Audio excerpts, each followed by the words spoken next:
我和我女朋友异地恋，我一直在上海，她在兰州。我以为我俩的感情会越来越好，但是她现在居然要跟我分手。他妈从一开始就不同意我俩在一块儿，我现在就特别不明白，我对她那么好，可是她现在要跟我分手，不行，我是绝对不会同意的。一个男生说了，我绝对不同意分手。他的这个愿望今天能实现吗？掌声请出这一对，掌声有请。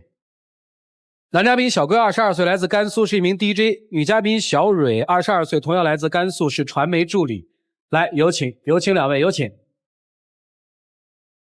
欢迎两位哈。先帮我明确件事儿吧，对面这个男生是你的前男友、现男友还是好朋友？前男友吧。对面这位女生是你的？我自认为是我的现女友。现女友，这就是冲突和矛盾所在。你们俩怎么认识的？我俩是在13年5月份在上海的一个 party 上认识的，因为那天我是主场 DJ， 然后我就下去到我朋友桌去喝酒，然后他就在，我随便寒暄了几句，然后彼此之间是老乡，然后这就留了微信，一回二熟的。他说他要找房子租，那我也要租，最后我俩就合租了一个小房子在上海。你们俩合租了？对。你们俩是为了降低这个租房成本住在一起？对。那会儿还不是男女朋友吧？不是啊。那个时候他刚来上海发展嘛，没什么钱，然后我也没什么钱，最后我俩就在上海市中心找了个小房。我那时候是有对象的。谁有对象？我俩那时候就是算好朋友吧。哦。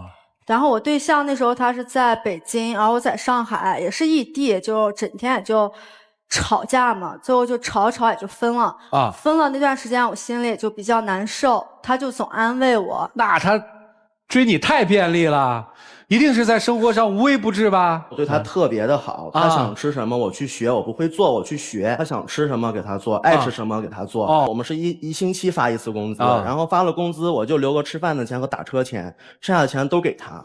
胖哥，是他要求你给他这些钱，还是你自愿要钱？给他的。他居然现在要跟我分手。在一起生活时间久了，我才知道那些毛病嘛。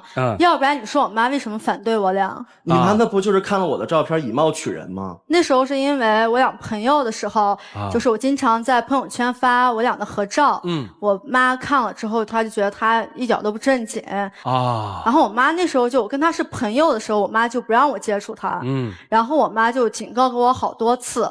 之后就是我俩还是在一起了，我妈发现之后，她就来上海这边找我，然后她就给我打电话，她说是她准备要来上海，她那会儿在机场。我说那行吧，我就跟她一块去接一下我妈，意思就是让我妈觉得她其实人也挺好的，挺有礼貌的。首先表现一下。对，然后我就找她，找不着，晚上9点打电话我打到11点，然后没人接。你那会儿是干嘛呢？你不接电话？我那会儿在工作呀，那是晚上，我上班的点儿，你又不是不知道。然后我一直找你找不着，之后找着你了，我就看他在那台上玩可嗨了，跟别人。我那会儿真气不打一处来。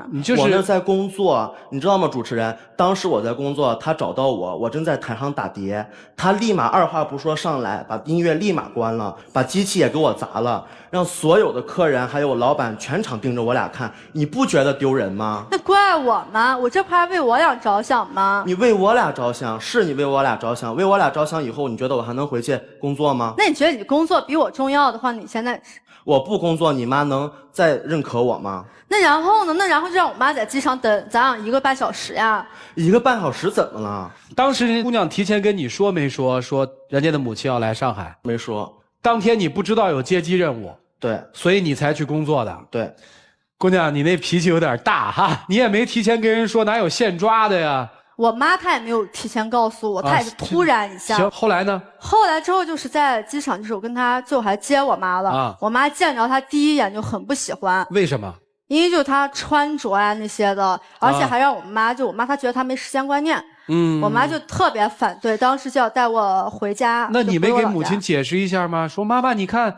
你临时打电话，我临时就提溜了。他在那夜场里把那个东西都关了，工作也丢了，为了来接你，你没解释一下吗？对，我说了，但我妈一听他夜场工作的，立马就更不让我跟他在一块了。之后我妈就把我带回兰州那边了。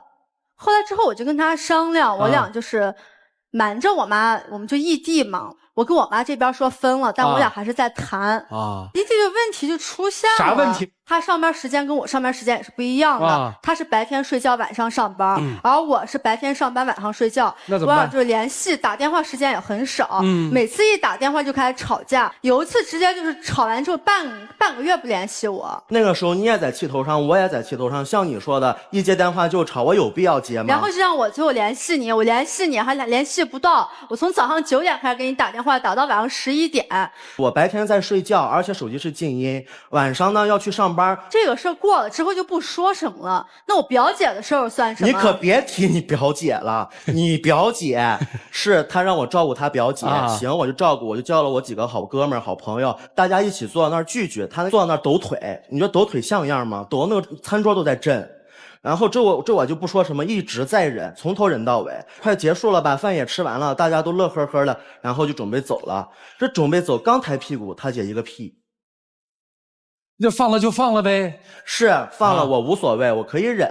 但是我那些哥们儿怎么办？我那些哥们儿说，哎，你的女朋友表姐怎么样？这我能抬得起头吗？哦，等于那个他表姐去上海，对，去玩，对，你没跟他表姐发生冲突吧？没有，那还行。你别说你没发生冲突，你对他掉了一天的脸，你这叫没发生冲突？这就已经不错了。我没有说他什么，你就不能忍忍？你明明知道他来的目的是什么？我一直在忍，从头忍到尾。你那是叫忍吗？然后让我表姐回去跟我妈告状，我妈是干脆就觉得你这人越来越你表姐也真够呛，吃人家喝人家还告状。你爸妈已经听你表姐那么说我了，我现在这么改变，你爸妈根本看不到，也不想看。你们俩想好了解决的方案了吗？商量过吗？你们俩商量过啊？还异口同声，什么结果呀？我不去，跟他回老家，他爸妈现在根本就不认可我。回老家挣那2、3千工资够干哈？够咱俩以后干哈？然后呢，我就想着是在上海发展机会也挺多，而且老板现在这么赏识我，把所有的活都派给我，让我一个人去干，挣的钱更多，这样你爸妈才能认可我，对不对？我跟你回去一点发展前途都没有，所以你为什么不能为了我来上海跟我在一块儿呢？我现在能过去跟你在一块吗？你也知道我爸妈对你就一开始就不喜欢，你也没有做着让他们去喜欢。我让你回去就是让我爸妈可以多了解你一点儿，你也可以就是换一个稍微那个啥点。这压根儿就不是你爸妈的问题，你压根儿不就是其实那天晚上那段时间我朋友失恋，人家失恋跟你到底有啥关系？你那么积极主动的办单身 party， 我就看的就是你想办。我先跟你说，你现在就单身了。我怎么你别再说后面的话。我后面的话怎么不说？你不就是因为这件事不要跟我在一起吗？别人请客，那谁请的客呀？我呀。那你说什么别人？那喝多了呀。哦，我真的理解不了。就是原本是别人请客的，结果你抢着买单了，是吧？对。好，接着说这件事儿，我倒有兴趣了啊。来，然后我们就喝多了，喝到大概凌晨5、6点钟，酒吧要打烊了。然后我们想着说去找一个小酒店，然后我们继续喝。那当时可有7、8个来人，然后我们就继续喝，喝大家早上8、9点钟都困了，也喝多了，大家就睡了。他给我打电话嘛，我没有接到，是一个女孩接到的。当时我们大家都在一个屋。不是去哪儿睡了？酒店呢？因为在酒店喝酒嘛，喝完酒之后都睡了嘛。然后现在10个人都拿着 iPhone 手机，iPhone 手机铃声都一样，人家那小姑娘就以为她的手机在响，她就迷迷瞪瞪的就给接了。不是，你们睡在酒店哪儿了？床上、地上都有，沙发上都有。就10个人睡了一间房是吗？对，那是个套房。哦，那你还说你没玩过？你知道你有对象，你酒吧玩完我就可以理解，你就这样回啊，还玩不够？但是大家都玩的挺开心的，不可能扫大家是有多开心？就一个单身 party， 你也单身了，特别开心是吧？我是帮他们组的这个局是单身，那里面也有好几个不是单身的呀，就大家闹着玩叫了这一名儿，然后呢？然后他就紧咬这事儿不放嘛，就各种不相信，非要说那天晚上我跟那女的发生了点啥。我看你是没发生点啥后悔了。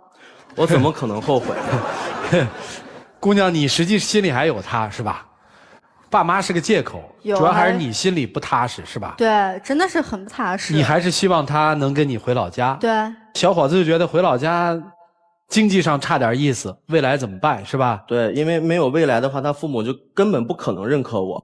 你父母是觉得他没钱，还是觉得不靠谱啊，姑娘？不靠谱啊？那你觉得他靠谱吗？我原来是觉得他确实挺靠谱的，但异地之后，我觉得他真的，反正对他是没有信心。你没信心了哈？对，我真没信心了。各位老师怎么办？一起进入丘比特问卷。我问一下男孩，你喜欢这女孩什么呀？因为她刚开始来上海的时候，她有那股子劲儿，就是上进心，而且特别善良。那个时候因为日久生情嘛，我俩在同一个屋檐下住了那么长时间，所以就喜欢上她了。那她现在呢？还有上进心，还善良吗？善良呀。上进心呢？上进心呀，有啊，都没变。那怎么就现在出这么多矛盾，你就不能回甘肃吗？距离是个问题，但它绝对不是导致你们今天站在这儿的主要问题。太过于的自我，即使在一起，你心里还只能想着自己。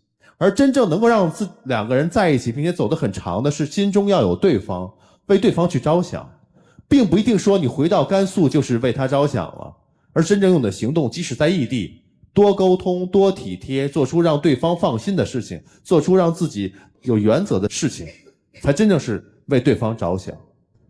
而女孩呢，你明明知道有些事情是父母片面的对他的认知，但是关键的节点在于你都没有信心，你的父母哪来的信心？你都不去制造他们在一起沟通的一个场合，拿什么去说服他们？两个自私的人遇到了异地恋的问题，那结果一定是谈崩的。所以解决自私很简单，就是真真正正的爱对方。你付出的越多，你换回的越多。在恋爱当中，付出即得到。有很多人会到我的微博来问我说，异地恋到底能不能撑得下去？我也在问我自己说，我自己有没有本事谈一场异地恋？我想要告诉大家，我的答案是，如果你们两个仅只是喜欢对方，绝对抵不过异地恋的各种冷风冷雨，还有呢间谍重重的阻碍。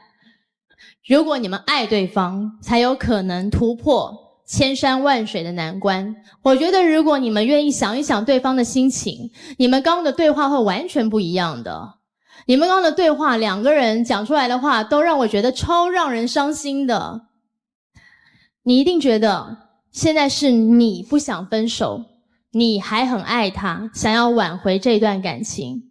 可是我想问你，当你站在这儿批判他的家人，说他的父母不就是外貌协会吗？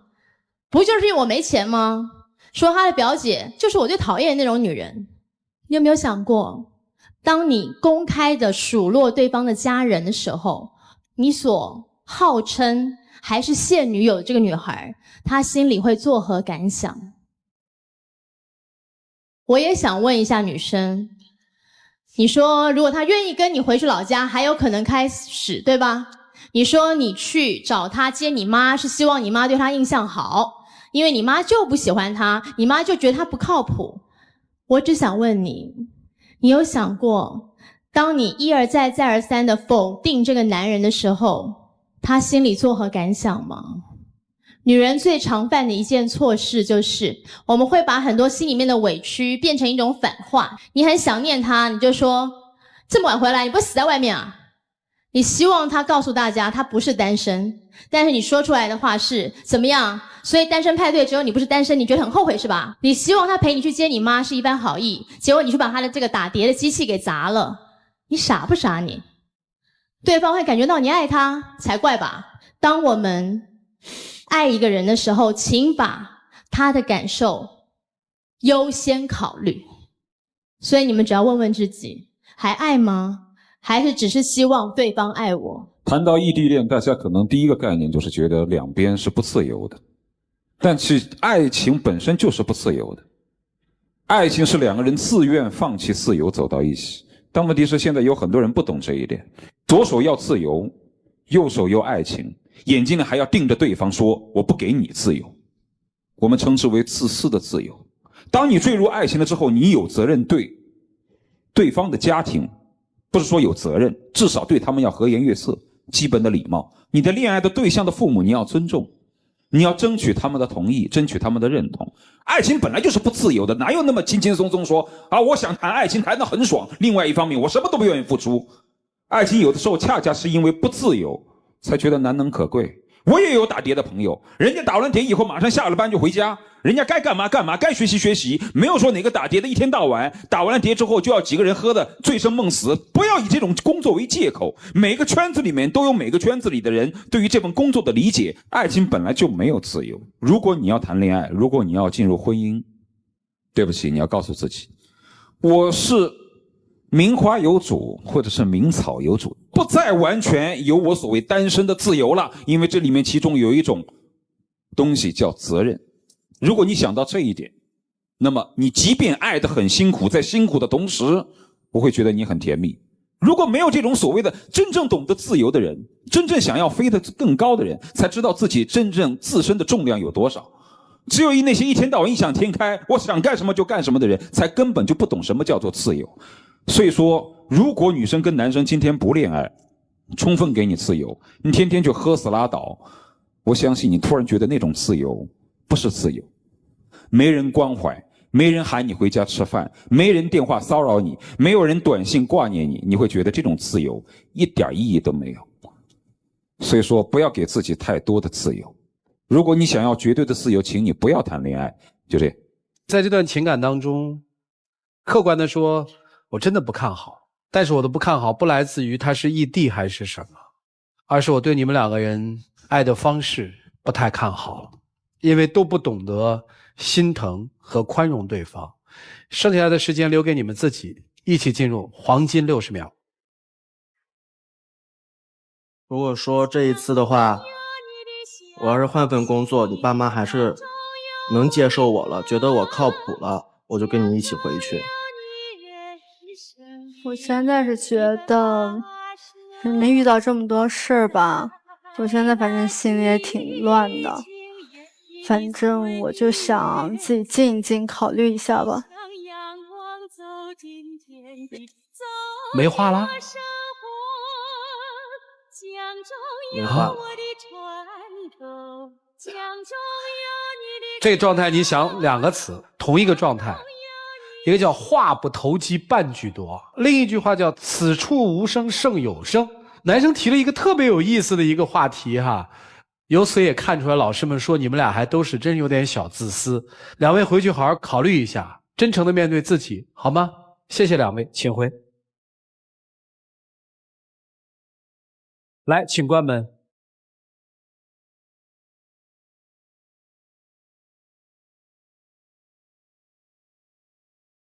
看看他们自己的选择是什么。5、4、3、2、5、4、3、2、1，请开门。